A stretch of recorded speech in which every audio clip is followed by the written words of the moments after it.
இது போராளி கதிரன வழங்கும் பாகம் 12.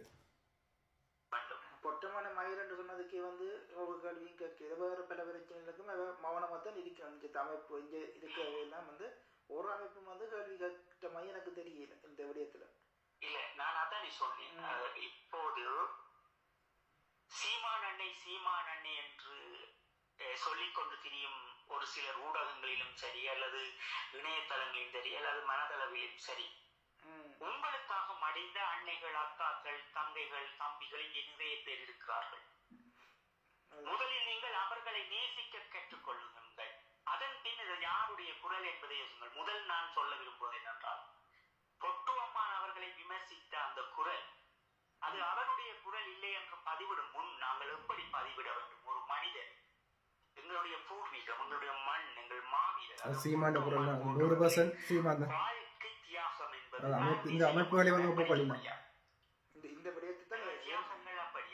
இந்த விடயத்துல நாங்களே கான்டாக்ட்ல வந்தாங்களே. நான் இதை பேச தொடங்கிதான் நாங்களே கான்டாக்ட்ல வந்தோம். கண்டிப்பா நான் இதுக்கு வரவழிக்கிட்டதே அந்த தியாகங்கள். நான் என்னன்னு சொன்னா, தமிழர்கள் தேச தலைவரையே சீமான் உரிமையில பேசியிருக்கு. சீமான் உங்களுக்கு தலைவராக இருக்கலாம், கடவுளாக கூட இருந்துட்டு போகட்டும். நான் என்ன சொல்லுகின்றேன் என்றால், எங்களுக்கு கடவுள் பொட்டுவம்மான் தான், எங்களுடைய மாவீரர்கள் தான். ஏனென்று சொன்னால், அவர்களுடைய தியாகங்களை நாங்கள் நேரில் நின்று பார்த்து கண்ணீர் வடித்தவர்கள். அவர்களோடு எங்களுடைய பழக்கங்கள், பண்புகள், ஒழுக்கங்கள் என்று அவர்கள் எத்தனையோ போராளிகளை இந்த மண்ணில் உருவாக்கி வைத்திருக்கின்றார். உங்களோட பயணிச்ச பலரை நீங்கள் களத்துல பணியெடுத்து உங்களோட நண்பர்கள் எத்தனையோ நண்பர்களும் இறந்திருப்பினோம் இந்த போராட்டத்துல எத்தனையோ. கண்டிப்பா அதை எங்களால மறக்கவே முடியாது. அதுக்குதான் நான் தம்பியோடு உரையாடும் போது நான் சொல்லுவேன், இன்றைக்கு நாங்கள் ஒரு சாப்பாடை சாப்பிட்டு சமைத்து வைத்திருந்தோம் என்று சொன்னால், நாங்கள் எங்களுக்கு அவர்களின் சிந்தனை தான் பெறும். நான் என்று சோறும் கீரையும் கறியும் சாப்பிடுகின்றேன், அவர்கள் என்று இல்லை, அவருடைய அம்மாக்கள் சாப்பிட்டார்களா இல்லையா என்ற சிந்தனை தான் எங்களுக்கு இங்கே இருக்கிறது. அவர்களை தியாகங்களை கொச்சைப்படுத்த முடியாது. நான் பொட்டுவம்மான் அவர்களின் இந்த காணொலியை விமர்சித்தவர்களை நான் ஒன்று மட்டும் சொல்ல விரும்புகின்றேன். உங்களுடைய மனச்சாட்சி எங்கே போறது? நீங்கள் சீமான் அவர்களை நோக்கடிக்க வேண்டாம். உங்களுடைய தலைவர், உங்களுடைய கடவுள், உங்களுடைய தியாகி, இந்த மண்ணில் போராடிய தியாகி உங்களுடைய சீமான். இந்த தண்ணி மண்ணில் களமுனையில் நின்றவர் உங்களுடைய சீமான். சரி, நீங்கள் அப்படி ஏற்றுக்கொள்ளுங்கள். நாங்கள் ஒரு விடயத்தை இங்கே முன்வைக்கின்றோம்.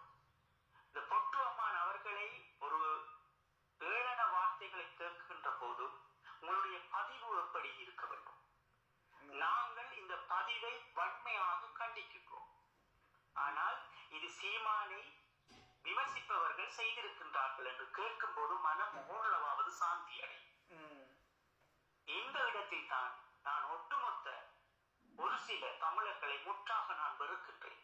அவர்கள் உரையாடுகின்ற போதும் கூட சீமானின் குரல் அல்ல என்று உறுதிப்படுத்துபவர்கள் நாளை இன்னும் ஒரு பேச்சு வரும்போது இது சீமானின் குரல் இல்லை என்றால் சொல்லுவார். சீமான் கதைத்ததா கதைக்கலையா என்ற முக்கியம் அல்ல, ஒரு துடிப்பு இருக்க வேண்டும். இந்த மண்ணில் பிறந்த உங்களுக்கு ஒரு துடிப்பு இருக்க வேண்டும். இதுதான் நான் விழுந்து கிடக்கின்ற அத்தனை பேருக்கு உங்களினுடைய மண்டையை வடிவாக கழுவி வைத்திருக்கின்றான் அந்த ரோ எனப்படும் ஒரு கொடியவன். இதுதான் உண்மை, இதுதான் உண்மை. நீங்கள் இது சத்தியம். அது விரைவில் நிறைவேறப்படும், நிறைவில் அது வெளிச்சத்துக்கு வரும். நீங்கள் உணர்ந்தால் கூட அது உங்களுக்கு புரியும். ஏன் உங்களுக்கு கோபம் வரவில்லை என்பதை புரிந்து பாருங்கள்.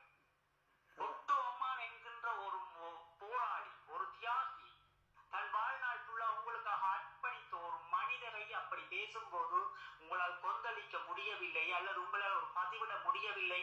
நீங்கள் தமிழ்நாட்டில் இருக்கின்ற அரசியலுக்கு முக்கியத்துவம் கொடுக்கின்றீர்கள்.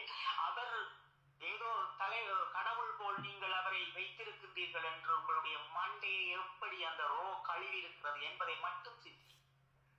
நான் உங்களிடம் ஒரு விடயத்தை முன்னுக்கு வைக்க விரும்புகின்றேன் தம்பி. உங்களுடைய சமுதாயம் சரி, இன்றைய சமுதாயத்தை நான் ஒரு விடயத்தை வைக்கின்றேன். சீமான் என்று, சீமான் அண்ணி என்று அழையும் உங்களிடம் நான் ஒரு கேள்வி கேட்கிறேன். சீமான் என்னுடைய பன்னி மண்ணுக்காக, இந்த வடக்கு கிழக்கு மண்ணுக்காக ஏதேனும் ஒரு தியாகம், ஏதேனும் ஒரு கட்டுக்களவு இங்கே அனுப்பி இருந்தால், செய்திருந்தால் அதை நீங்கள் உறுதிப்படுத்துங்கள். என்னால் முடியும் உறுதிப்படுத்துவதற்கு. என்னால் முடியும். முல்லை கடற்பரப்பை எங்களுடைய கட்டுப்பாட்டுக்குள் வைத்திருந்த எனக்கு தெரியும் எது வருகிறது, எது போகிறது, என்ன செய்கிறது என்பது. நாங்கள் தரமுனையிலும் கடல் முனையிலும் போராடியவர்கள். எங்களுக்கு எதுவும் சொல்லக்கூடாது. போராட்டத்தை பற்றி வகுப்பெடுக்க ஆரும் முடியாது. நாங்கள் களமுனையில் நின்றவர்கள், ஓடி போய் ஒழித்தவர்கள் அல்ல. போராடி அங்கவீனம் அடைந்து இந்த மண்ணில் இருந்து வரை வாழ்ந்து கொண்டிருக்கின்றோம். எத்தனை வசதிகள் எங்களை எடுப்பவர்கள் என்று சொன்னாலும் நாங்கள் இந்த மண்ணில் தான் வாழ்கிறோம். பல பேரங்களை அழைத்திருக்கிறார்கள். இது வந்து 3 வருஷம் முதல் பேருந்து எங்கள் இந்த காணொலியில் போன்றபடியத்தான் அவர்கள் அவர்களுடைய பாதுகாப்பு காரணமாகவும் அவர்களுக்கு ஐநா கொடுத்த உறுதி சாட்சியம் அளித்த அந்த உறுதிப்பாட்டின் அடிப்படையிலையும் இப்போ அவர்கள் ஐரோப்பா நாட்டு ஒன்றுக்கு வந்து நிற்கிறார்கள். இதுவரும் போராடிகள் புலம்பெயர்ந்த தேசங்களில் இருந்து எங்களை கூப்பிட்டிருக்கிறார்கள். எப்படியாவது வாருங்கள் அண்ணா, இங்கே வந்திருங்கள். எங்களுடைய அருகில் நின்று மறைந்தவர்களின் ஆத்மாவோடு தான் நாங்கள் வாழ்ந்து கொண்டிருக்கிறோம், வாழ்வோம். இதுதான் உண்மை. மற்ற போராளிகள் போகிறார்கள் வருகிறார்கள் என்பது அதெல்லாம் எனக்கு தெரியாது. இதுதான் நான் உங்களுடன் கேட்பது ஒன்றுதான். எப்படி எத்தனை நாள் நீங்கள் தமிழ் நாட்டினுடைய அரசியலை நீங்கள் அதற்குள் நுழைந்து கொண்டு எங்களை இப்படி வெறுத்துக் கொண்டு எங்களை நீங்கள் எப்படி வெறுத்து செல்லுகிறீர்கள்? எப்படி உங்களால் வெறுக்க முடிந்தது? எங்களுடைய பொட்டு அம்மான் அவர்களை எப்படி வெறுக்க முடிந்தது? அது இது ஆனா போராளியில வந்து இந்த மக்கள் வெறுக்கலையா? இந்த போராளிகளுக்கு முடிஞ்ச அவ வந்து இந்த மறைஞ்சிரு இந்த ஒரு மீடியா வந்து சொல்றையில இந்த இதுல இருந்து தெரிஞ்ச வந்து இப்போ வந்து எனக்கு தெரிஞ்ச ஒரு அக்கா வந்து ஒரு ஐபிசி தமிழ்ல வந்து அந்த போராளி இந்த இது வந்த உடனே ஓடி போய் அவ அப்படி உதவி செய்யறான்டா அங்க அவன் ஃபேமிலி வந்து அடிச்சு சொல்றா, அவங்களுக்கு பணம் அனுப்புறேன்னு இந்த போய் அந்த இடத்துல போய் விசாரிக்கும் அந்த தகவல் உண்மையா என்று கேட்டு அது உண்மையா இருந்தா அந்த பணத்தை வந்து அவர்கிட்ட கொண்டு கொடுங்கோ, அந்த அப்படி அந்த அங்க மாடு வாங்கி கொடுங்கோ, இது வந்து மாடு தான் வாங்கணும், இது இந்த இப்படி வாங்கி அவன் பொருளாதாரத்தை வளர்க்கணும் அதை அந்த அப்படி எனக்கு வந்து சொன்னான். அப்படிதான் நாங்கள் வந்து இப்படி இது வந்து சின்ன ஒரு இது வந்து நாங்கள் வந்து எங்களுக்கான போராடினவர்களை வந்து நாங்கள் உயர்த்தி விடுவோம். என்னென்று சொன்னால் அப்ப உங்களுக்கு ஒரு போராளி இந்த சமூகத்திடம் நான் மிக வருத்தத்தோடு கேட்பது ஒன்றுதான். இந்த மண்ணுக்காக போராடிய போராளிகளும் மாவீரர்களும் ஊடகங்கள் மூலம் வந்தாத்தான் உங்களால உதவ முடியுமா? அதான் அந்த இது அந்த தகவல் வந்து இன்று தமிழ்நாட்டை நீங்கள் ஆள வேண்டும், அந்த தமிழ்நாட்டுக்குரிய அரசியை கொண்டு வர வேண்டும் என்று எல்லோரும் பாடுபடுகின்றீர்கள். எல்லோரும் ஒரு இடங்களில் கட்டுமானங்களை வைக்கின்றீர்கள். அவரவர் இந்த யூடியூப் இணையதளத்தை திறந்து விட்டு செம்பு தூக்கி என்று ஒரு பேரை வைத்துக் கொண்டு தூக்குகின்றீர்கள்.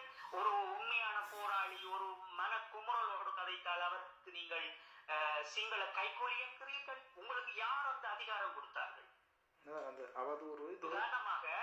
உதாரணமாக நான் பார்க்கின்ற அந்த ஜீவன் என்கின்ற ஒரு ஜீவன் தமிழ் ஏதோ இணையதளம் இருக்கிறார்.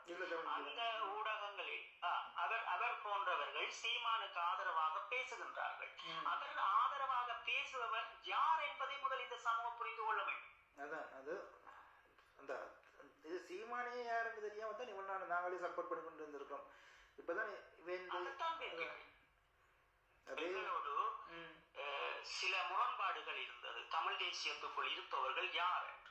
அப்படி தமிழ் தேசியத்தை இன்று எடுத்துச் செல்பவர்கள் விடுதலை புலிகளை நீட்டு போக வைக்க வேண்டும் என்று நினைப்பவர்கள் தான். இந்த டக்ளஸ் தேவானந்தாவின் கைக்குள் இருக்கின்ற இந்த ரோபினுடைய கைக்குள் இருக்கின்றவர்கள் தான் எங்களை நீட்டு போக செய்கின்றார்கள். அதுதான் நாங்கள் ஒரு விடயத்தை சொல்லுகின்ற போது உங்களுக்கு சீமான் அண்ணியை பற்றி பேசாதீர்கள்.